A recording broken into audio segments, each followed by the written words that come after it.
This badass hedgehog, along with his edgy music, carefree attitude, and love for chili dogs, became a legendary mascot and role model for people of all ages. From his beginnings to now, there's no way you weren't caught by any of his catchphrases from I'm waiting to I gotta go fast. Yo, what's up YouTube? Truth Tea up here, welcome back. Today we're gonna go back to 1991, take a look at our favorite blue boy, Sonic the Hedgehog. And get help with my man, of course, the young Truth TF over here. And while we're bouncing back and forth between 1991 and today, we're going to talk about gameplay, graphics, audio, replay value, and historical impact. We'll talk about how it compares then and how it compares right now. So please join me as we go back to 1991.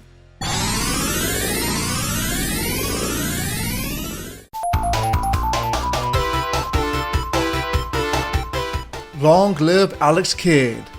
Oh, you never heard of him? Well, you're not alone. This was Sega's mascot.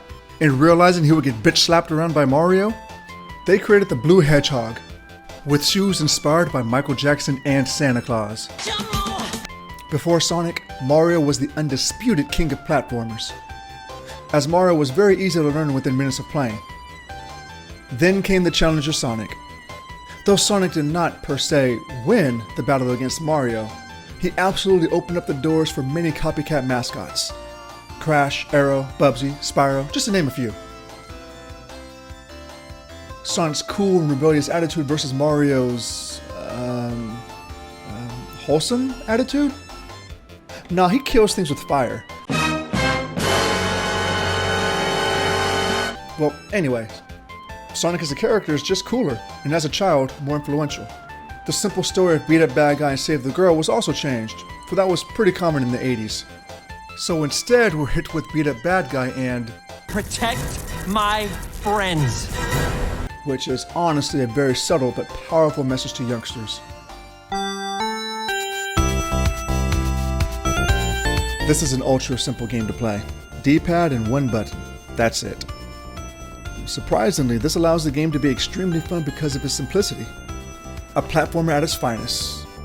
Useless scoring system along with useless timer. Yet, this moved much faster than Mario did. Where Mario was fairly slow paced, Sonic was absolutely not that. Until after Green Hill Zone. Green Hill Zone was the first zone, and boy oh boy did it live up to the hype. Colorful, fun, fast, and options to explore. Then we had a very interesting change of pace. Marble Zone. This did exactly the opposite of what was promoted. Definitely not fast, was not fun, and very little to explore. Unfortunately, the need for speed wasn't quenched thereafter. Sure, there's some quick parts in Spring Yard, Starlight, and Scrap Brain Zone, but nothing like the first stage. Marble and Labyrinth Zone just decimated any hopes of feeling like a Blue Blur platform. But hey, at least Labyrinth's music is pretty good. The game is fairly easy. Though difficulty will spike after Spring Yard Zone, I don't ever recall feeling truly challenged while playing this game, unlike Sonic 2's final boss. Bosses are pretty obvious and easy. Winning here doesn't feel as rewarding. There is no spin dash in this game, which at times can make it feel very slow paced compared to the rest. It's still a fairly enjoyable game to play. The sequels are far superior, and this does feel very lackluster compared to them. The controls are still pretty responsive. Outside of a few frame skips, we're looking pretty golden. It's also cool we still get that feeling of going fast, well, at least on the first level. The lack of tails and spin dash is sorely missed.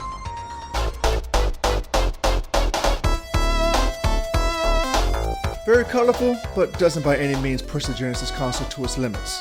It's over 9,000! What, 9,000? There's no way that can be right! Super Mario World would release 2 months later on the Super Nintendo, which felt more rich in colors. The levels look pretty good. I think it captures the environment quite well. And at the time, it was extremely cool to see the camera moving so fast. It was like being on a roller coaster. The low frames per second spikes definitely hurts, but doesn't take away too much from the game. Fast forwarding to now, it's what you would expect out of a platformer from 1991.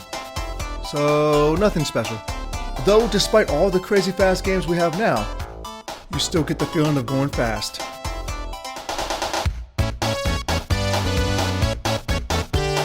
We didn't know it yet, but seriously, who would have guessed that the first stage theme song would become one of the most iconic songs in gaming history? And this time, these songs were considered very good. It absolutely caught the atmosphere of the game. Green Hill Zone felt like you're fast and free. Marble Zone felt hazardous. Springer Zone felt jazzy and fun. Labyrinth Zone feels murky with some funk. Starlight Zone feels out of this world and serene. Scrap Brain Zone feels dangerous and urgent. This music would help establish the Sonic series as a whole.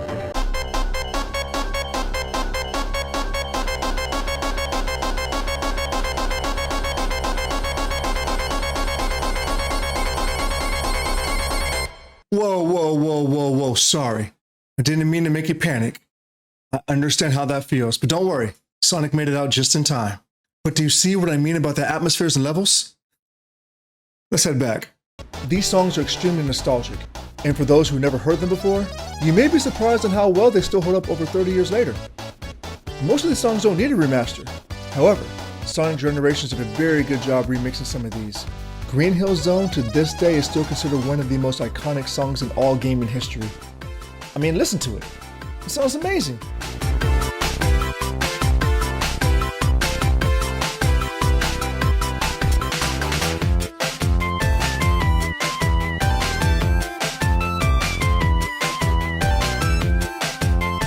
This game is extraordinarily simple. Run, jump, collect rings, save the animals, and beat Dr. Robotnik. There isn't much to it. However, if you want an extra challenge, you go and get the Chaos Emeralds, which is absolutely what you're supposed to do to get a complete game. And as I mentioned before back in 1991 in my previous videos, there really wasn't much to do back in that time period, so you absolutely were going back to get those Chaos Emeralds. Just so you can get an extra scene that just wasn't worth it. And no, there's no Super Sonic here. There isn't much replay value for it right now in this time. You'll probably play it one time and most likely never go back, especially to get those Chaos Emeralds. Just play for the bragging rights. Or, unless of course, you want to listen to the music.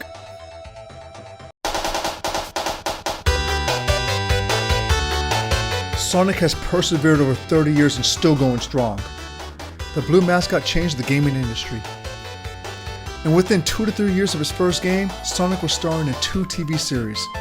Later came 2 more cartoon series and 2 surprisingly well done movies. Once of course when they made Sonic look like Sonic. He gave hope to other developers, making them understand that Nintendo is not a god and can be beat. As of now, Sony and Microsoft are number 1 and 2 respectively. Though Sonic will always be somewhat shadowed, due to his creator Sega losing the console war. Despite a few terrible games, his name will continue to go down in history.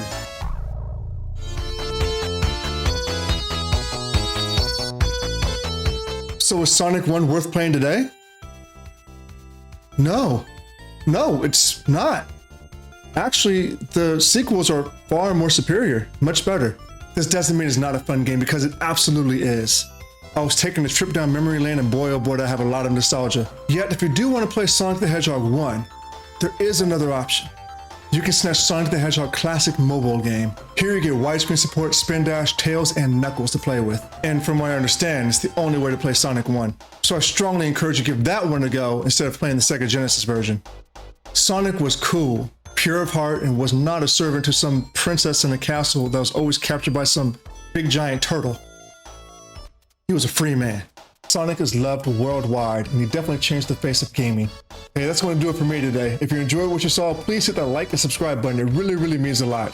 I also stream on twitch.tv and have a Discord as well. Links in the description below. Hope to see you again soon, and take care of yourselves. Peace. You're just staring. Staring. Here, and today we're going to go back to 1999. Whoops. Wow.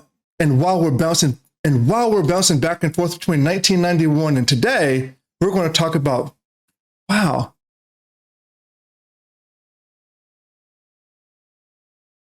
That animal killing 1999 to take a baby. Hi, YouTube. Hi, YouTube. Hi, YouTube.